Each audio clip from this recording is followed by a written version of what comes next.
सलाम हिंदुस्तान दोस्तों, आज की मुलाकात में देखिए दिल्ली विधानसभा के कुछ और नज़ारे और जानिए कि देश को उर्दू में क्या क्या कहते हैं। आज कई ऐसे शब्द मैं आपको बताऊंगा कि आप हैरान रह जाएंगे। छोटा सा वीडियो है, ध्यान से देखिएगा। सबसे पहले देश।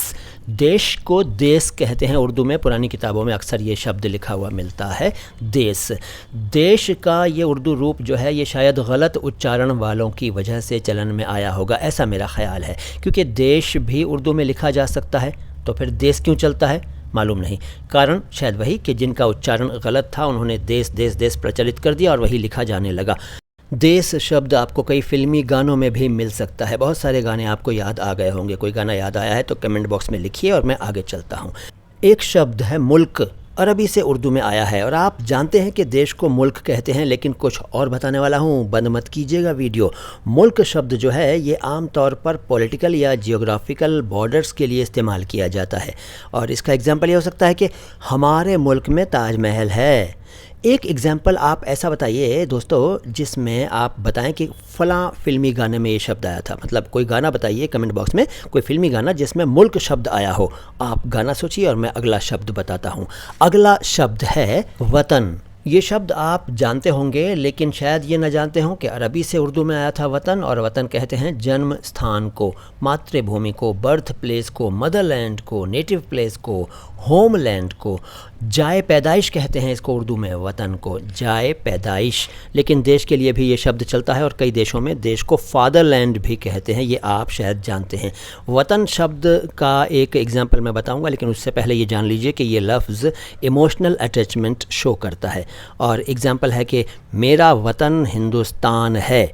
अब आप कोई एक ऐसा गाना बताइए जिसमें वतन शब्द आया हो। अगला शब्द है कौम, और यहाँ ये ध्यान दिलाऊंगा कि कौम शब्द है, कौम नहीं है। आप में से ज़्यादातर लोग इसको कौम बोलेंगे, कौम कौम नहीं, कौम कौ बोलिए, कौम। अरबी से उर्दू में आया और इसका अर्थ होता है कास्ट या जाति, लेकिन देश को भी कौम कहते हैं और इसका देश के रूप में जो अर्थ है वो है राष्ट्र, नेशन, कौम। इस शब्द से किसी देश में रहने वाले लोगों के समूह, उनके कल्चर, उनकी भाषाओं और वहाँ के मिले जुले रहन सहन का बोध होता है। किस शब्द से? कौम शब्द से, कौम। और एग्ज़ाम्पल ये हो सकता है इसका कि वज़ीर आज़म ने आज कौम से ख़िताब किया। देखिए मैंने 4 नुक्ते वाले शब्द बोले, 4 नुक्ते वाले शब्द बोले। वज़ीर आज़म, कौम और ख़िताब। दोबारा बोलता हूँ, वज़ीर आज़म ने आज कौम से ख़िताब किया। हिंदी में कहेंगे कि प्रधानमंत्री ने आज राष्ट्र को संबोधित किया। इसके बाद आपसे ये कहना चाहूँगा कि कोई ऐसा फिल्मी गाना बताइए जिसमें कौम शब्द आया हो। अगले शब्द की तरफ जाने से पहले आपको बता दूं कि कौम से कौमी बना, कौमी। कौमी का मतलब राष्ट्रीय, नेशनल, कौमी, कौम, कौमी। इसके बाद अगला शब्द है दयार। अरबी से उर्दू में आया और ये शब्द जो है दयार दरअसल दियार था अरबी में, और ये दार का बहुवचन है वहाँ पर, यानी प्लूरल है, और दार का मतलब होता है मकान, इलाका, शहर, ज़िला वगैरह वगैरह। और भी कई अर्थ हैं दार के, बहुत सारे अर्थ हैं, डिफरेंट अर्थ हैं, लेकिन यहाँ मैं बात कर रहा हूँ दयार की। दयार दियार से बना और किसी देश को भी दयार कहते हैं हिंदी में, यानी उर्दू में। बल्कि ये कहूँ कि उर्दू में ये दयार शब्द जो है ये एक वचन के रूप में इस्तेमाल में लाया जाता है। और इसका एग्जाम्पल ये हो सकता है कि दयारे हिंद मुझे जान से प्यारा है, यानी भारत देश मुझे जान से प्यारा है। अब आप एक ऐसा गाना बताइए जिसमें दयार शब्द आया हो। कोई गज़ल या गाना याद आता हो तो बताइए ज़रा कमेंट बॉक्स में, और अगला शब्द सुनिए। अगला शब्द है ममलकत।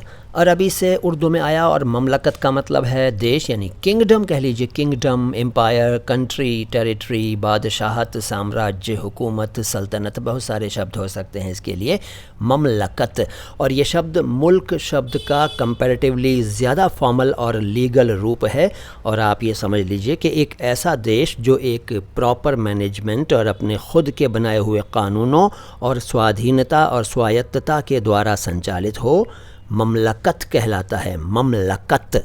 इसके एग्जाम्पल के रूप में मैं कह सकता हूँ कि इस ममलकत का निज़ाम बहुत मुस्तहकम है, यानी इस देश का जो निज़ाम है, प्रबंध है, मैनेजमेंट है, जो संचालन है, जो देश को चलाया जा रहा है, वो बहुत ही मज़बूत तरीक़े से चलाया जा रहा है, ममलकत। और इसके बाद आता है सरज़मीन। सरज़मीन, सरज़मीन जो है वो शब्द मिट्टी और ज़मीन से जुड़ी मोहब्बत का बोध कराता है। जब अपने देश की अहमियत और उसकी खूबसूरती के बारे में बताया जाता है तब आम तौर पर सरज़मीन शब्द का इस्तेमाल किया जाता है।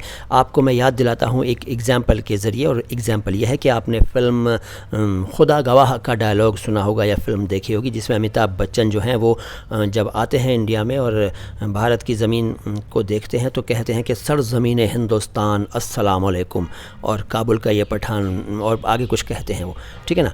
तो सरज़मीन का ये एक एग्ज़ाम्पल मैंने दिया। एक आप दीजिए और बताइए कोई ऐसा गाना जिसमें सरज़मीन शब्द आया हो। मैं हूँ मोइन शम्सी। सलाम हिंदुस्तान।